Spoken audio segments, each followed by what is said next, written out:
These simple cliffs were meant a lot to the future of this channel. My interest in off-roading started long before my family moved to Pasadena.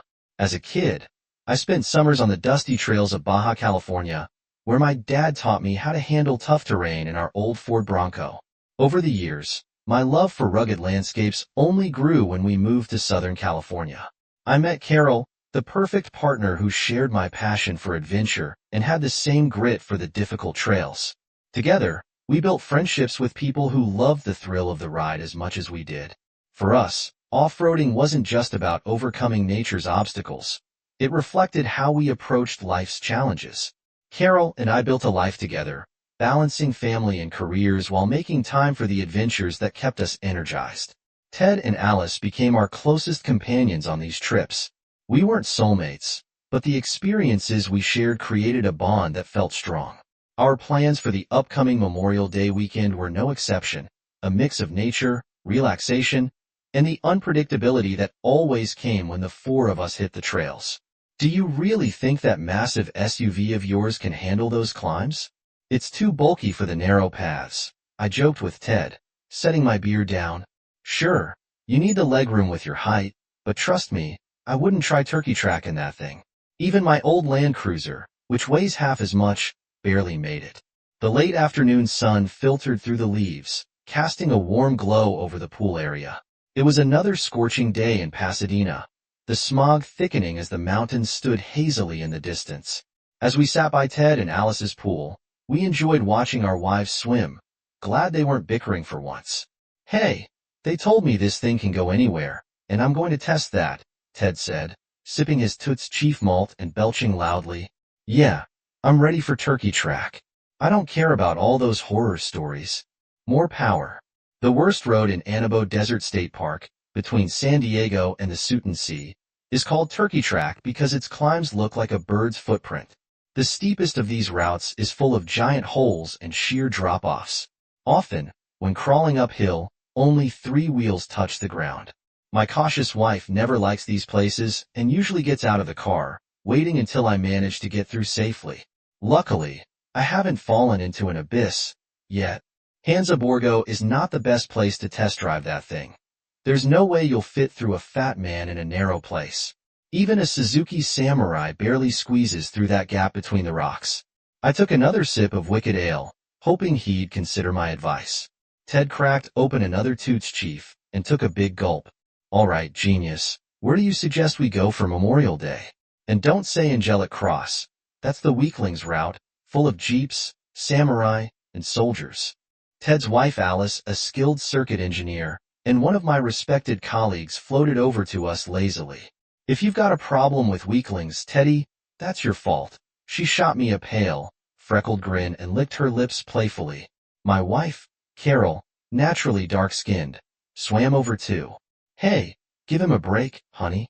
Alice, he's just being a guy. I think motors are cool too.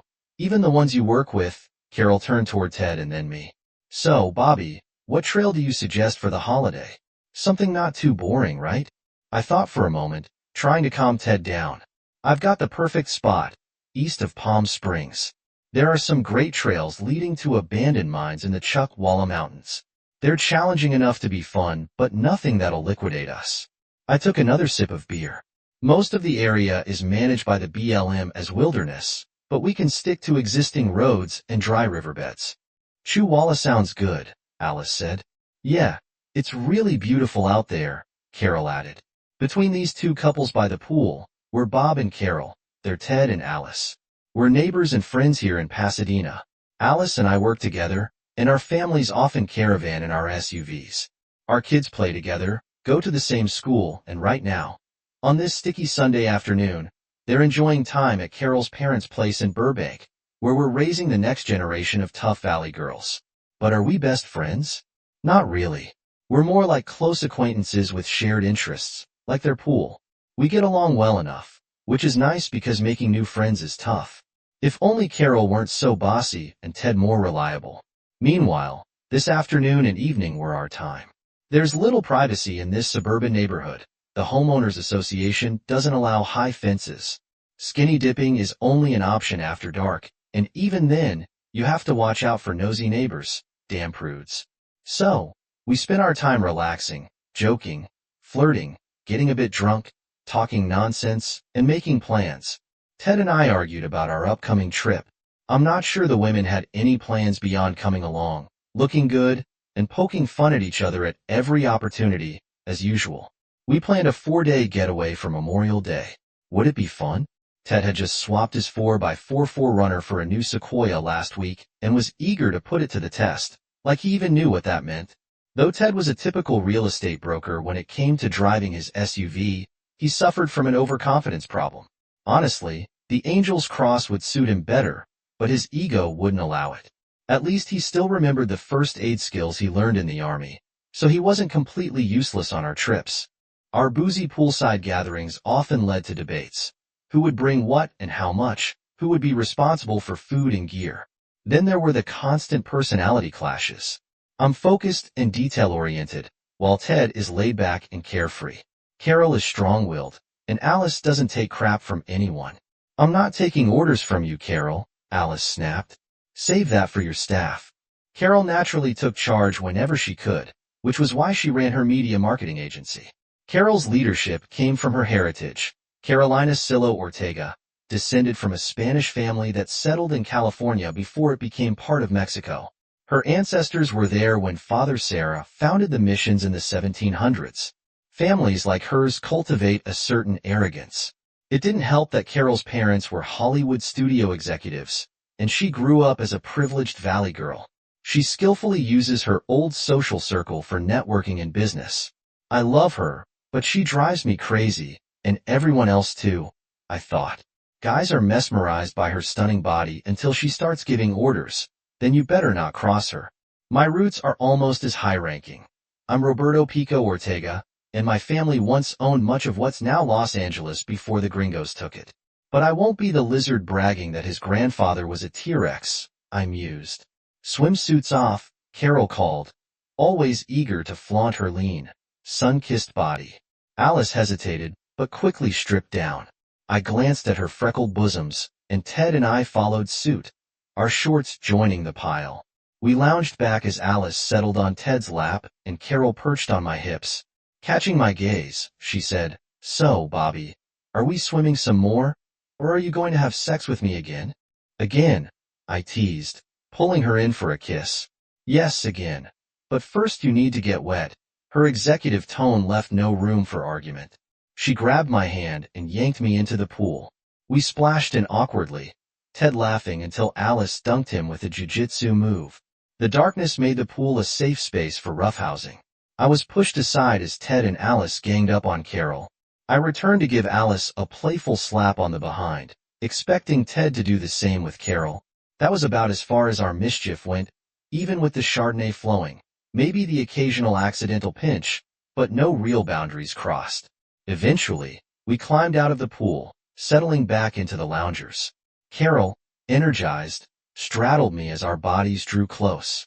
I glanced over to see Alice kneeling beside Ted, clearly inspired by what we were doing. Carol noticed too, and accepted the challenge, saying, "We can do better." She shifted, intensifying the moment between us. Meanwhile, Ted and Alice followed suit with equal enthusiasm. Though Ted and I weren't as young as we used to be, and our stamina didn't recover as quickly, this added a new level of intrigue. The women didn't seem to mind the slower pace. The more enjoyable it became. Time to get dressed and pick up the kids. Another work week was upon us. Alice and I carpooled to work at Lunadee, a small aerospace company near Caltech and NASA's Jet Propulsion Laboratory. My BMW crawled along I-210 at a whopping 10 miles per hour, emissions reaching 15 in the faster sections. God, I hate Monday mornings. As Luna's chief exhaust engineer, I developed jet and rocket exhaust systems. Alice, a brilliant circuit designer, creates electronic control prototypes. She's a smart techie, a strong hiker, and an impressive redhead, but her fiery temper and lack of social skills hold her back. She's not tough enough to be a boss. There's an old engineering joke: those who can, design. Those who can't, manage. Alice and I were housemates in a way. We worked together, had lunch together, went on work trips together, and yes, even skinny dipped together. We played around with our partners, but nothing serious ever happened between us. Poolside fun wasn't an affair, right? I mean, if we were both there, does it even count? Our conversations during these rides were typically about work, team projects, the usual political and social issues, and of course, past and future off-roading adventures. We stuck to safe topics. Are you ready for summer? Alice asked, sipping her mocha. Do you really think Ted's up for the challenge in the Anabigio? Not in the world, but in the Chuckwalla Mountains. Roads are rough, but they're in much better condition. They can handle the Sequoia's weight. Ted had been fixated on trading our old 4Runner for something new, and now he had this massive Sequoia, bought with my money, and was eager to try it out. It was like he needed off-roading to prove his masculinity, as if it somehow validated him, but nature wasn't really his thing. Alice took another sip of her mocha. Alice and I both had scouting experiences growing up. We learned survival and improvisation skills. We're engineers after all. We build things. Carol and Ted, on the other hand, have always been privileged city folk with a let someone else do it attitude.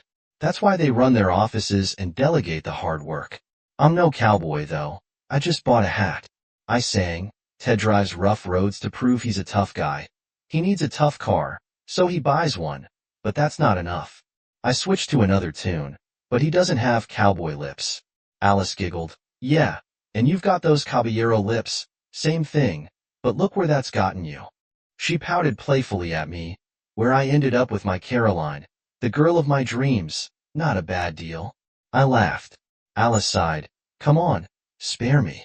Sure, she's got an amazing body, but how do you put up with that bossy attitude? She thinks she's the queen of Pasadena, always ordering me around. Take a deep breath, inhale, hold, exhale, I said, trying to keep things calm. Oh, screw you, she muttered, expressionless. I only have to deal with her occasionally. You're stuck with all the time. I'm not complaining, I said, bumping the air conditioner up by 1 degree. The day was heating up. Hey, am I annoying you with my useless husband? Ted's firm had his name on it, but he barely did any real work. Officially a broker, his staff kept the office running while he played golf, or squash with clients, or did other so-called management duties. Yeah, well, kind of, Alice admitted. Ted does lead a pretty cushy life, but he's great with the kids and helps with errands. Maybe he's insecure because I'm the primary breadwinner. You men have fragile egos, all right, I replied. Let's call a truce. How's that? We steered the conversation back into the safe zone. Work that early summer week before Memorial Day 2001 was more about trip planning than actual work. Sure, we worked hard, but most of it was organizing the trip. Alice and I made gear lists and sent our partners shopping for what we needed. Of course, they probably sent their staff to do the actual shopping. That's what employees are for, right? Our kids, as usual, ignored us, but we still made them pitch in. I'll go through the checklist one more time, Dolly, I said to my youngest daughter, Dolores. Why do I have to? She whined. I've got homework. And you'll do it right after we're done here, I insisted. Sometimes I think my daughters are socially clueless. They still haven't figured out how to manipulate their parents.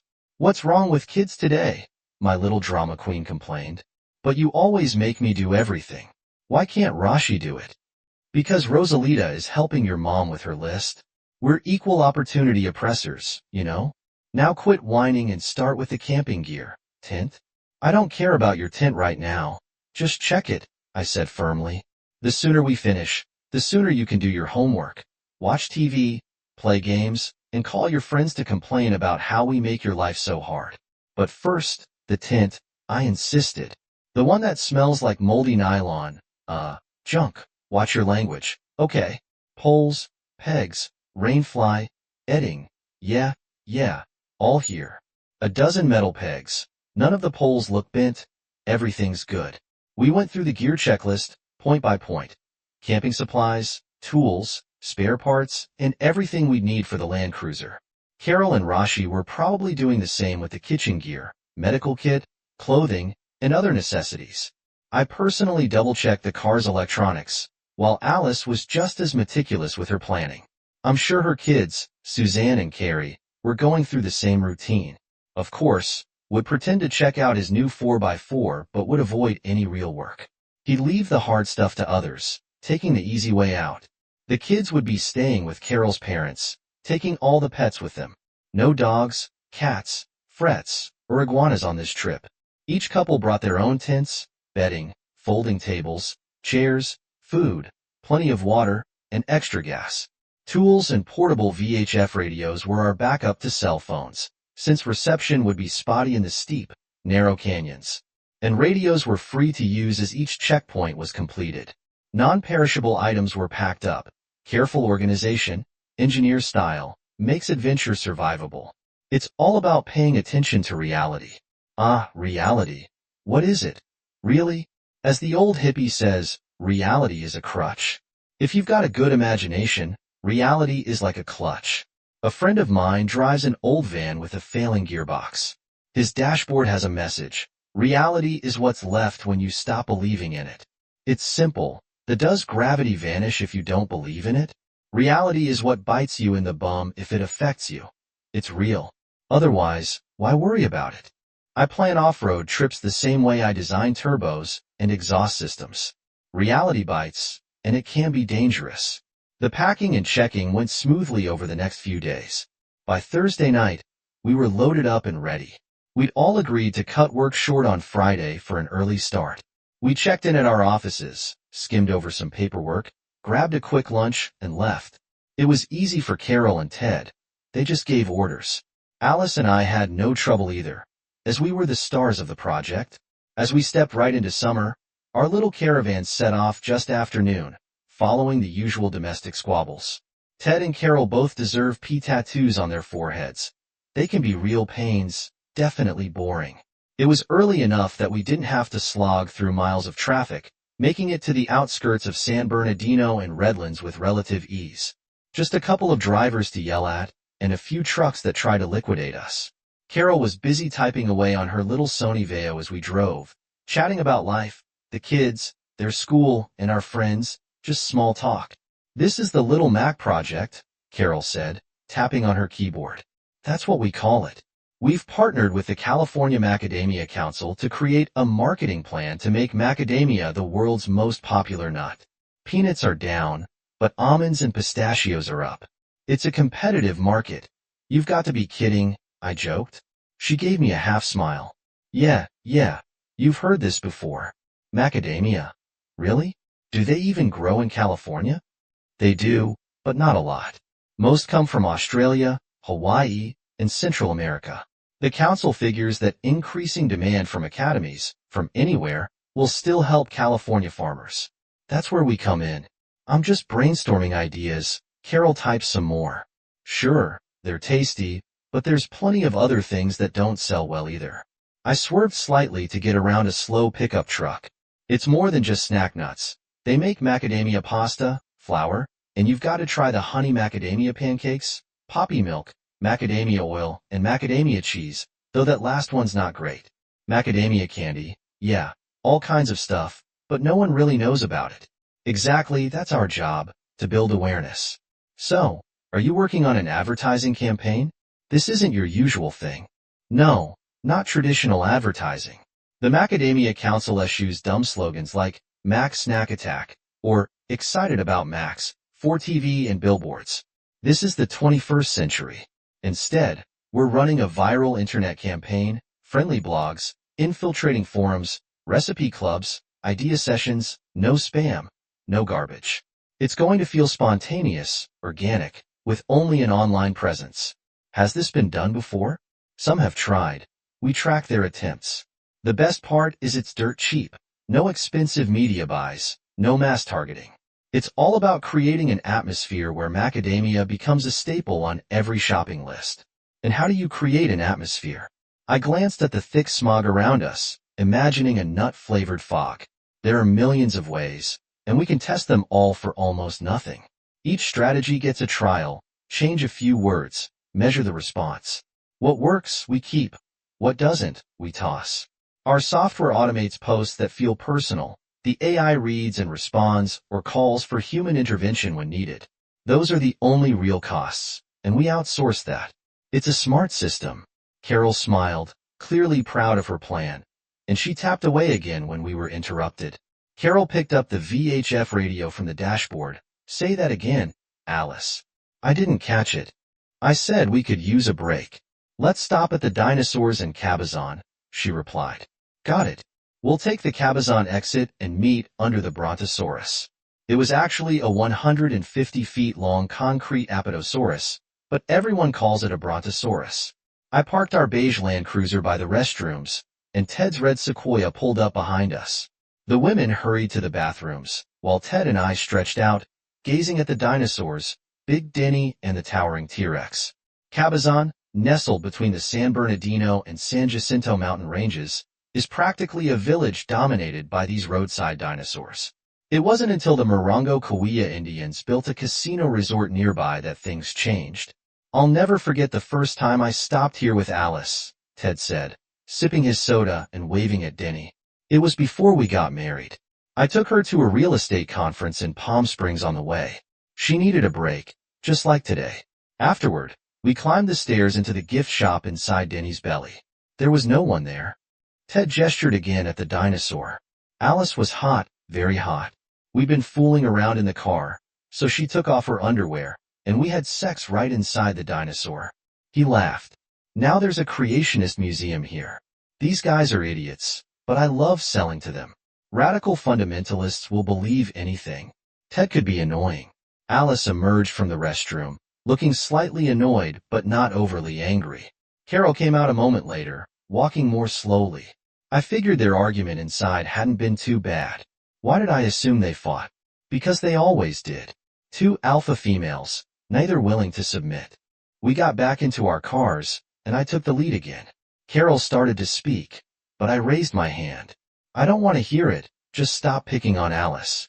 Carol opened her mouth, but I waved her off. She retreated back to her Vio, sulking. The sun was high as we crossed Whitewater Pass, a 2-mile gap in the coastal mountains, and descended past scorching Palm Springs into the Colorado Desert, dropping below sea level. We passed Desert Hot Springs, Palm Desert, and Indio, stopping for gas and date milkshakes. Then we climbed back above sea level, moving through the Chuckwalla Valley, heading south toward the fork in the road before Desert Center. And here we were. We stopped at a gravel crossing in the middle of a barren landscape. Everyone got out to stretch, breathe in some dusty summer air, and take stock of the situation. I waved and headed over, spreading the map on the hood of my Land Cruiser. He walked over with a dramatic, but completely unnecessary swagger. Where's the trail, Shab? Ted asked, closing his eyes and pretending to assess the direction. The sun was behind us that way. I pointed southeast and grinned. Ted either didn't know or didn't care that Shab meant idiot in Spanish. I tapped the map. We'll take the Red Cloud Mine Trail into the Chuckwalla Mountains. The trail beyond the mine is tough but doable, and I know a good camping spot. We've still got 3 or 4 hours of daylight, so the sooner we settle in tonight, the earlier we can get started tomorrow. Great, I brought some smoke, Ted said, looking way too excited. Yeah, a real party, Alice responded with a slight eye roll. We engineers smoked a little to unwind, sure, but our executive partners, they smoked more for the thrill. I just hoped Ted wouldn't be too foggy in the morning when we hit the rough trails. We climbed back into our cars and continued driving deeper into the desert mountains. I led the way, steering us past prickly ocotillo, chullas, and grand prickly pears, weaving through green creosote and yucca bushes, and ascending a steep trail through narrow gorges. Eventually, we reached a wide flat spot where Carol and I had camped before. I parked near an old fire pit, with Ted right behind me. I chose this spot based on the real estate mantra: location, location, location. It was open but private. Nobody could sneak up on us. Privacy was important, but more so, it had a direct line of sight to the cell tower at Chuckwalla Pass. We called home to let everyone know we'd arrived safely. This is it, it's starting, Carol shouted, as she leapt out of the Land Cruiser. We're back in nature, so let's be naturists. She immediately pulled off her shorts and underwear over her hiking boots and tossed off her bikini top. God, this feels amazing, she exclaimed, and she looked amazing too. I stripped down to just my climbing boots, and Ted quickly followed, his eyes lingering on Carol. Alice grimaced slightly but soon joined in, shedding her clothes. Her pale, freckled skin wasn't made for much direct sun, but the evening light was soft. I won't lie, I stole a few glances at our lovely ladies. We set up our quick, open tents, laid out tables and chairs, and organized the minimal kitchen, all while playfully swatting each other's bare backsides. The camp came together quickly. Carol turned on some salsa music from her boombox and started dancing, her tan bosoms bouncing with the beat. I joined her, moving to the rhythm. Meanwhile, Ted pulled out a box full of wine, cocktails, and beer. Alice passed out drinks, dancing around Ted, her straight hair flowing like cherry cider. As the sun dipped behind the western mountains, we tumbled and laughed like kids, but the cool breeze eventually forced us to put on light shirts. Ted and Alice whipped up a hot dinner while Carol and I built a fire with compressed wood, not local vegetation. We spent the evening eating, drinking, joking, and singing around the fire before crawling into our tents for a night filled with loud sex and even louder snoring. It was a good night. The cool desert morning didn't invite any undressed frolicking. We all emerged from the tents in our track suits, smiling, groggy. Alice lit the Coleman stove to boil water for Mexican mocha instant coffee, cocoa, and tequila, while Ted made us some hearty burritos, a breakfast of champions. We sat by the morning fire, talking about the business in the day ahead. Carol's chair was next to mine. Last night was quite the race, she teased, her eyes sparkling mischievously. Where are we headed today, Bobby? I chuckled. You're the one who does all the racing. I'm just your pony, and today we'll ride into the sunset or something. Alice put her hand on Ted's thigh. Hello, Silver, she whispered. Don't be a stranger. Ted laughed, squeezing her bosom. I just love going deep into a dark canyon, he rasped. Even with ambushes, all right, folks, I interrupted, waving the compass. When you're done with your love mine, we've got a different kind of rough ride ahead. No cell service or GPS where we're going. Once we leave camp, the phones will die, and any rock wall over 45 degrees will block GPS signals. So let's keep the VHF radios on. We can send each other obscene messages if needed. Alice smirked. Sure, Bob, and you can talk dirty about that XJ9 project you're so into. Carol smacked my hand. Say one more word, and you'll learn more than you ever wanted to know about macadamia nuts. They probably make oil for lotions, too. With jokes and laughter, we broke camp. Gear was packed up and secured tightly for the rough roads ahead. Trash was burned, and the campfire coals were doused with urine. The only things we left behind were cold ashes and disturbed dust. Responsible camping. The day was a blast. We raced along dry riverbeds and rocky trails to old mines and tunnels. We had to use chains to get over steep, muddy spots and cross broken gaps. We got filthy, really filthy, as the day heated up. We cared less and less about clothing sticking to sturdy shoes and towels on the car seats to soak up sweat. At every stop, we wandered around under the hot sun, thankfully managing to avoid the cactus thickets. By evening, we were sweaty, dirty, and exhausted as we set up our new campsite. The camp shower came in handy, much like the tequila sunrise dessert and, of course, the loud, enthusiastic sex after dinner. But I'm getting ahead of myself. Our new camp had a clear view of another cell tower, so we called home to check in. Carol's parents handled the kids' minor issues with their usual calm, and no one really missed us. Carol and Ted connected their mini laptops to USB cellular adapters, logging into their office servers to handle emails and notes. Everything seemed calm, except for the weather forecast. We received a warning about a storm building to the southeast, a monsoon about a month early. Normally, rains don't arrive from the Gulf of Mexico until early July in Tucson. They say, dry on the 4th, wet on the 5th, but not this year. It looks like those climate change folks were right. The forecast said the storm wouldn't hit us until late on Memorial Day, after we were already on our way home, so no big deal, right? Problems could wait until tomorrow. Oh, there's the problem. Coyotes howled in the distance, strange lights flickered, and there were even fires in the sky. Distant booms echoed. This wasn't surprising since we were camped near a military shooting range in the Chocolate Mountains, where the Navy and Marines practiced bombing and strafing. The flashing strobes, howling coyotes, and buzzing summer beetles filled the night while pilots flew overhead. I don't know about you, but I find those flashes and rumbles exciting. Carol, 2 more lights and rumbles in the sky, more howls in the distance, and even louder howls and rumbles on the ground. Dawn came earlier than yesterday.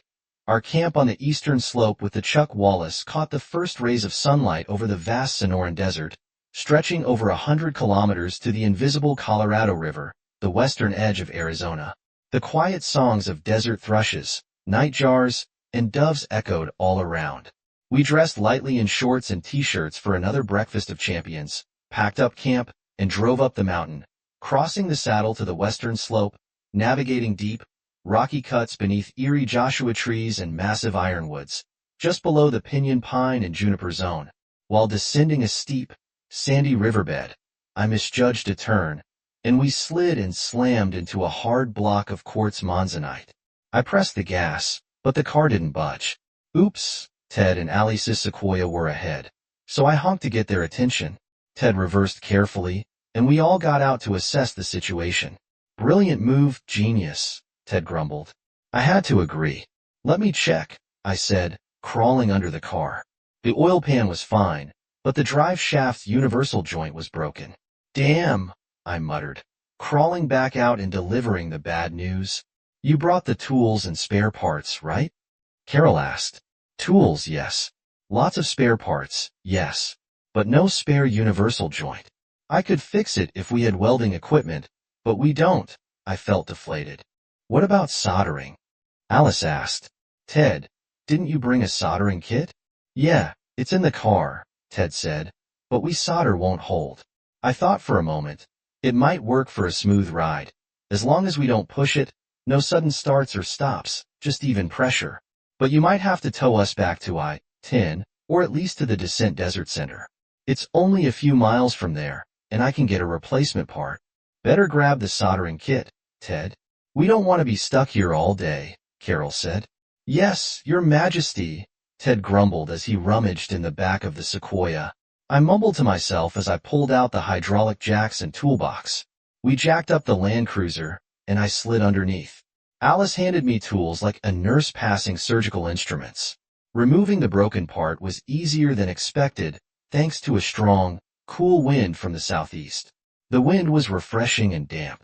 Oops, I climbed out, and Alice helped me up. Ted and Carol stood a short distance away, talking quietly. I glanced at the sky. Clouds were thickening. Alice followed my gaze, swallowing nervously. Is that what I think it is? She asked. Yeah, we reached the same conclusion. The monsoon is arriving early, isn't it? A drop of rainfall landed on my forehead, another on Alice's glasses. She automatically wiped it off, and more was coming. Rain soaked the girls' t-shirts, and since neither was wearing a bra, things got a little more revealing. I should get back to work cleaning and soldering the parts. It didn't take long. The solder joint hissed as it cooled under occasional raindrops. I covered it with a piece of cactus to protect it from the increasing rain. Hey guys, I called to Ted and Carol. Conference time is over. We need to get out of this riverbed now. They looked at me with confusion. I pointed at the dark clouds rolling in over the peaks. This is prime flash flood territory. Ted, grab the chains. Let's head to that hill over there, about 100 yards away. We'll be safe there, but we need to move. It was a bit tricky. We chained the cars together and secured the Sequoia's front winch cable to a sturdy old ironwood tree halfway up the slope. With four-wheel drive in the winch, we managed to pull the Land Cruiser out of the riverbed, nearly reaching the anchor tree and just in time.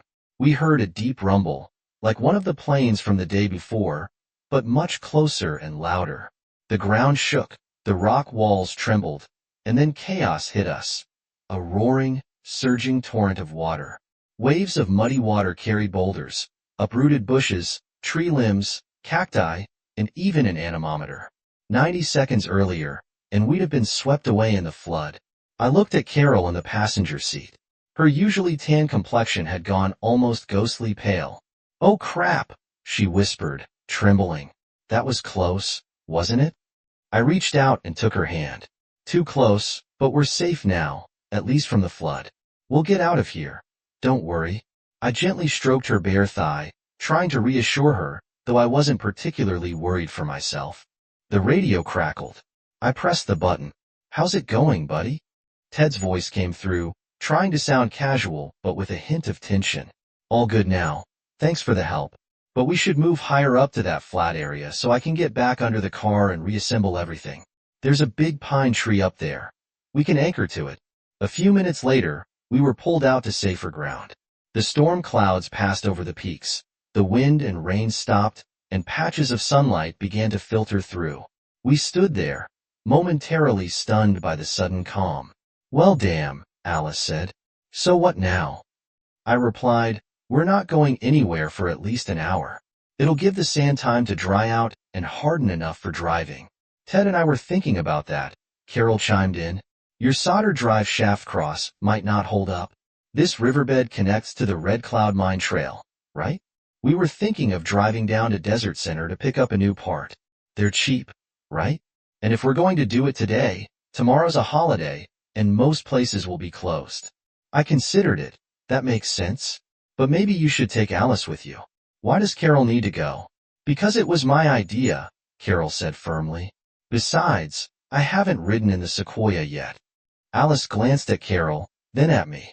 Oh, let them go, she said, sounding a little irritated, probably from the prospect of listening to more of their chatter about work and entertainment. I hesitated, but it seemed I was outnumbered. All right, let me get the part number. Make sure you get an original part, not a cheap knockoff, and keep the radio on just in case. We set up a tarp over the back of the Land Cruiser and unfolded the table and chairs to wait. I walked down to the riverbed to test the sand.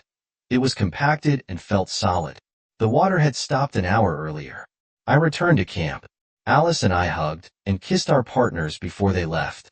You know what this is about, right? Alice asked, turning to me. No, tell me, I said, half expecting something odd. They want time alone. To have Z, she whispered. I must have given her the classic open mouth, what? Expression. Wait, cheating on us, my Carol? Alice looked sad but sure. That's what this weekend is about. They planned it, not the car damage, of course, but they knew they'd find an excuse to get some time alone together. Why do you think they're planning something like that? Ted's not great with email security.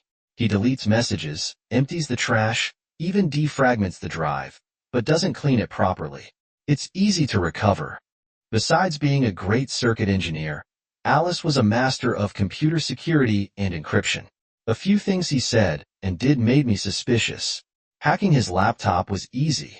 I'm sure there were traces on Carol's voicemail too. Do you want to check? My stomach churned, not from hunger. Do I want to see proof that the woman I've loved my whole life has betrayed me? No, I admitted. But I'd rather know than stay in the dark. Let's see if she left anything.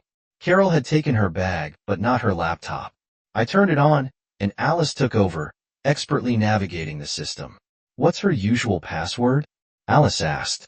She mostly uses her birthdate October 2065. All right, let's see. Oh yeah, here's her mail. Huh. Nothing out of the ordinary. Let me restore her deleted emails from the last few weeks. Tip-top, tip-top. Yeah, there are a bunch of emails too and from Ted, but they're encrypted with a different password. Alice tried a few password cracking methods. Maybe try my birthday, I suggested. Wait, I have an idea. Alice tapped the keys again and suddenly exclaimed, Got it! Guess what password she used? Ted's birth date. She scrolled through the decrypted messages on the screen. It was all there, glowing on the LCD. Conspiracies, plans, love notes. They'd been seducing each other for weeks and sleeping together for at least that long. There were also vague mentions of a project that could lead to legal trouble, though none of the emails contained specific details. What is this project? Alice muttered quietly, almost to herself. Let me check my documents folder. Type, top. Type, top. Nope, nothing obvious here. Where else could it be? She ran her finger along the Explorer window. Oh wait, there's a flash drive. Let's see what's on it. A few more clicks then, Ted's password again. Yes, and then, oh crap. I moved closer to Alice, our heads nearly colliding as we leaned in to read the screen together. There it was, Ted's clients, Carol's clients, fraud plans. Plans to drain their accounts and transfer the money to an offshore bank. plans to disappear with the money outside the U.S. and abandon their families. Alice shook her head in disbelief. I knew Ted was scheming something, but I never imagined this. I've never found anything like this on his laptop. I'm sure they keep all their sensitive data on flash drives. If Carol had taken hers, we'd never have known. She looked at me seriously. As long as they kept their computers offline when using these drives and removed them before reconnecting, no amount of searching would have found this. The safest way to transfer data is still by handing someone a flash drive. A wave of paranoia washed over me. They don't actually think they can get away with this, do they? I wondered aloud. They must have some backup plan, a scapegoat. Who are they going to frame? Are we in danger? I asked, locking eyes with Alice. Do you think they'll try to set us up? I continued. Wouldn't you? She nodded. The paranoia sank deep into me as Alice returned to the keyboard. I'll check the files, she said. Yeah, here they are. Type top. Damn, this is a setup, she pointed to the screen. They're going to funnel all the stolen money through our personal accounts, then disappear, leaving clues that make it look like we staged the fraud and eliminated our spouses. When they started to suspect, they're planning to run off to Rio. We're the ones headed to prison. A whirlwind of thoughts and emotions exploded inside me. This wasn't just complicated. It was life-ruining. Want to know what went through my mind at that moment? A mix of shock, disbelief, and nausea swirled in me as if my hopes were collapsing into a void. I glanced at Alice, searching for answers. What now? I asked. Well, she replied, I think it's safe to say our marriages are done. Kaput. What can we do? I wondered. Go to the police? If Ted and Carol get arrested, they'll spend all our money on lawyers. We'll be broke, and the kids. I don't even know what would happen. I felt like the ground was giving way beneath me. Alice looked the saddest I'd ever seen her. I don't have family here like you do. No support, she said, biting her lip, lost in thought. I lifted her chin gently. We're engineers, let's approach this like a problem to be solved, I suggested. She nodded, though her eyes remained dark. Okay, Leighton, break it down, I continued. First, they're planning to frame us. Divorce is inevitable. What else? If we go to the police, they'll ruin us financially. If we confront them, they'll fight us for custody, property, everything. We still lose. Alice's desperation grew. Could we shut down their business? Put them out of commission? She asked. Could we? I let the thought hang in the air, and Alice read my face. No, she said firmly. No violence. We can't even consider that. I sighed. I couldn't hurt Carol, no matter what she's done. I loved her too much. Alice's expression mirrored mine, torn between love and betrayal. I sighed again, a vivid image playing in my mind. Alice and me on the slope, watching the sequoia roll down the riverbed, crushing our cheating spouses. What a tragedy. But no, we couldn't do that. All right, I said, trying to remain logical. What are our immediate options? Should we report them now, or wait until we get home? Should we send some kind of message to cover ourselves, maybe to Lu9? Something that documents what we know. Alice brightened. That's a good idea. Is there a cell tower nearby? We could call our offices. It's a holiday weekend, so the calls would go to voicemail. We can let them know what we found, and if something happens to us, there'll be a record. I nodded, feeling a bit relieved. I've got extra flash drives. I'll copy everything, and we'll have more evidence. Great thinking, I said. But we need to play it cool when they get back. Act like everything's normal for now. Yeah, but I need to make some advanced calls, Alice replied. I'll start copying all the files. You go find a good signal. I checked the topographic map. There should be a cell tower a few hundred feet higher up, I shouted to Alice as I headed up the slope, holding my phone like a divining rod, hoping for even a single bar of signal. No luck. I climbed higher, reaching the saddle, still nothing. Maybe I'd have better luck at the top of one side of the saddle. I climbed onto a pile of rocks, towering about 25 feet above the slope. The granite boulders, some as wide as 10 feet, were dotted with prickly pear cacti growing from the cracks. Carefully, I made my way to the top and pulled out my phone. One bar. There was a signal. I shouted in triumph, but before I could savor the victory, I felt the ground shift beneath me. The pile of stones moved, and the massive rocks I had climbed decided they had a better place to be, downhill, taking me along for the ride. A strange feeling of weightlessness overtook me. The world around me went silent as I stood at the top, and then it vanished, and I fell. Not small pebbles, but huge boulders, each one larger than me and capable of crushing me in an instant, tumbled down with me. I danced down the rock pile as the boulders became my unwelcome partners. Pain surged through me. I braced for oblivion, but it didn't come. When sound returned, I heard the crashing of rocks all around. I didn't hear my ankle snap, but I sure felt it. "Oh crap," I muttered. "Do you believe in miracles?" I hadn't until that moment. I was alive, conscious, not crushed. Aside from a broken ankle, I was unscathed. A miracle. Alice came running up the hill to where I lay. "Bobby! Oh, Bobby!" she cried, collapsing beside me. "Please be alive, Bobby. Please don't be dead." I turned my head to see her tear-streaked face. "I'm not dead, Alice. I'm not even that hurt. My ankle's broken, I think. Just calm down." Alice clung to me, lying in the damp sand, kissing my face and sobbing, "Oh, Bobby, I thought I'd lost you. You're my best friend. I can't lose you." She eventually regained her composure, sitting up and brushing the sand from her shorts and shirt. "You can't stay here. I'll help you get down to the land cruiser. Maybe, yes, if you can support me. I'll stand on one leg." With her help, I hopped down the hill, balancing on my good leg, my arm around Alice's shoulder. A couple of times, we almost stumbled into the prickly pears of thickets. When we reached the car, I carefully sat in a folding chair, and Alice propped my legs up on another one, elevating them. It almost felt like a vacation. "You can't stay here either," Alice said. "I'll set up the camp and help you into the tent. You need to rest until they get back." Alice moved quickly, setting up the equipment.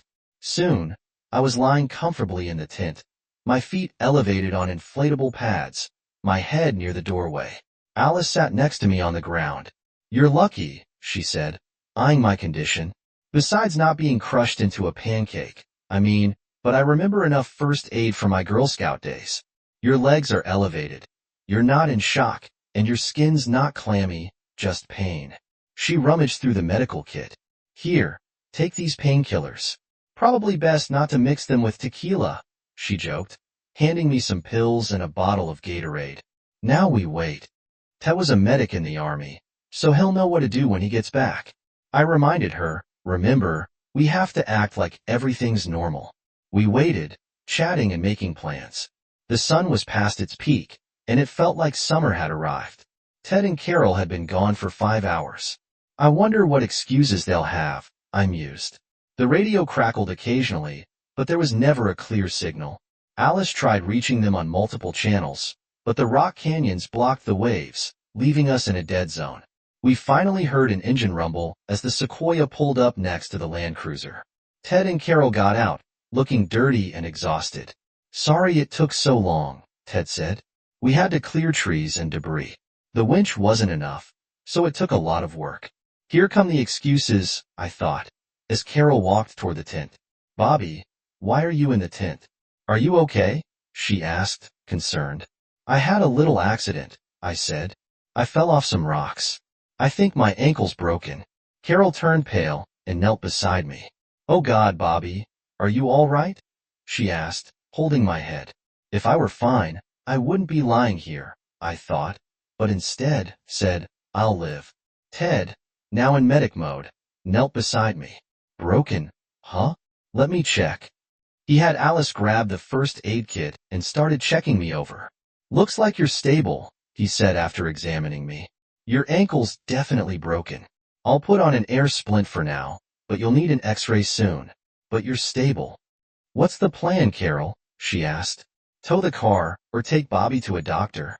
"I couldn't walk, but I could crawl," I interrupted. "Help me fix the car, and I'll ride in the back seat." "Alice, you're better at off-road driving, right?" Carol admitted she wasn't great off-road, so Alice agreed to drive. The rain started as they helped me under the car to replace the part. Once done, Carol told Ted and Alice to step away for a bit. She crawled under the car next to me and hugged me gently. Bobby, are you really okay? Tell me the truth, she asked, her worry seeming genuine. I've been better, but I'll survive. I couldn't bear to lose you, she whispered, sliding her hand down my body. She lowered my jeans slightly, saying, I'll do anything to make you feel better. The rain picked up as they pulled me from under the car and laid me in the back seat, propping my leg up with pillows. Ted secured my leg before we set off, ready to go. We good. Carol's voice crackled on the radio. We're good, I responded as we drove. The rain worsened. I can't see anything, Alice muttered. I pressed the radio. Carol, what's ahead? Her voice broke through. We're nearing a side channel, then silence. A loud crash followed. Stop, I yelled. Alice slammed the brakes and then jumped out of the car, returning pale and shaken. They're gone, she sobbed. A flash flood. The riverbeds are wiped out. There's nothing left. She broke down, her sobs shaking her body. Oh God, what am I going to tell the kids? Ted and Carol are gone. Their parents, their children wait. I interrupted. Why am I talking like they're dead, Alice? How sure are you? Try the radio again. Maybe they found a safe spot. Alice clung to hope and grabbed the radio. I tried it again. Nothing. Another attempt. Still nothing. The storm passed, the rain stopped, and the sky cleared, but I could only see from where I was lying. Stay here, Alice, she said, though I didn't have a choice. She set the handbrake, jumped out, leaving the door open, and disappeared into the cool air. The key beeped nonstop while she was gone. When she returned, she said, the road looks clear. I'll try to get us down. I'll stop when it's safe and look for the sequoia. You keep trying the walkie-talkie. No sign of them, I asked.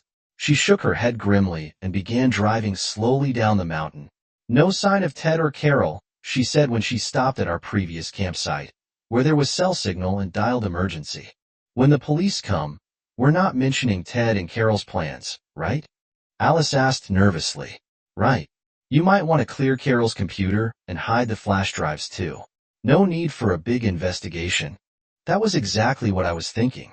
Their fraud wasn't complete, and there was no point involving the authorities. An hour before sunset, the first helicopter arrived, followed by a Navy evac helicopter. The corpsman diagnosed me with mild shock, hypothermia, and atrial fibrillation. They loaded me into the helicopter and flew me to Eisenhower Medical Center. Alice stayed behind to deal with the Rangers and police. It was easily the worst Sunday of my life. I watched night fall through the hospital window as they kept me under observation, more for my heart and hypothermia than my injured ankle. I worried about Alice, unable to use my phone, guilt gnawing at me. I imagined Ted and Carol's end-of-lives crushed by rocks from the flash flood, though it wasn't my fault. I felt a heavy sense of guilt, loss, and loneliness. What would have happened if things hadn't turned out this way? What if Carol hadn't cheated? Alice hadn't discovered their plans, or I hadn't fallen, causing us to leave in the storm? What if Ted and Carol were still alive? If only at 10 p.m. I heard a commotion outside my room. Alice burst in, barely restrained by two small nurses. Call security if you need to, but you'll need backup to get me out, she shouted. Then she saw me and rushed over, hugging me tight. Oh, Bobby. She finally let go, wiping her eyes. Any news? I asked. She nodded, her eyes filled with tears. They didn't search long. A patrol helicopter spotted the sequoia a mile and a half away in a side channel. The car was destroyed. Ted and Carol too. She gripped my hand hard. They're gone, Bobby. Tears streamed down her face as we sat in silence, holding each other. A stern nurse, probably the head of the department, came in with two guards. We're flexible with visits in these cases, Miss Olin, but you can't treat my staff like that. She looked at her watch. That you got 5 more minutes, then my guys will escort you out. Don't waste your time. She left, but the guards stayed. I've called everyone, Alice said. Carol's parents are bringing the kids tomorrow. They wanted to fly tonight, but I told them no. My dad, Ted's mom, and your sister will be here too. She looked at me. I hope you're not staying here all night. I'm not that sick, I joked. No, I got a motel down the street. I need sleep, but I'll be here in the morning. We exchanged a look. "We'll figure everything out," she said, kissing me softly. "I've been thinking about us," I said, holding her hand. "We're great friends, but we're not soulmates or romantic partners." She nodded and squeezed my hand. "But I want us to stay friends, no matter what." She smiled. "Maybe with benefits?" I grinned. "We'll see." We had emotional family meetings. The kids bounced back quicker than the adults. Life went on. The medical examiner ruled Ted and Carol's end-of-life accidental. Only Alice and I knew about their betrayal. We buried them quietly and hid the flash drives, just in case. Their insurance covered our mortgage and set up college funds for our daughters. Alice and I kept working, though we didn't need to. Some of our projects even reached Mars. Ted and Carol's businesses thrived under their deputies, and Alice and I became half-owners, living comfortably after a few months. Alice and I realized we were more than friends with benefits when the Ortegas moved into the Olsons' house, and I moved into Alice's bedroom. We got married on Halloween in a Gothic room near the Southwestern Museum, in costume, and we were glowing. Alice and I don't talk much about the past, but sometimes it comes up. One night after Zex, Alice teased, "What's next, best friend? Next time, you'll be the showgirl, and I'll be the bum." I joked. She laughed. "Or maybe pygmies and hyenas. Why not?" After a pause, I said, "It's funny how we ended up here. I never saw this coming." "I know," Alice agreed. "You were the perfect gentleman, and I was the hard-working mom. We were on different paths. Do you think they knew we'd end up like this? Is that why they strayed?" "I love Carolina so much, and I still do, just like you with Ted, but they took a wrong turn." "How did that happen?" I shook my head. "Where's the justice in this?" Alice touched my lips. "It wasn't karma or fate. They were careless, that's it."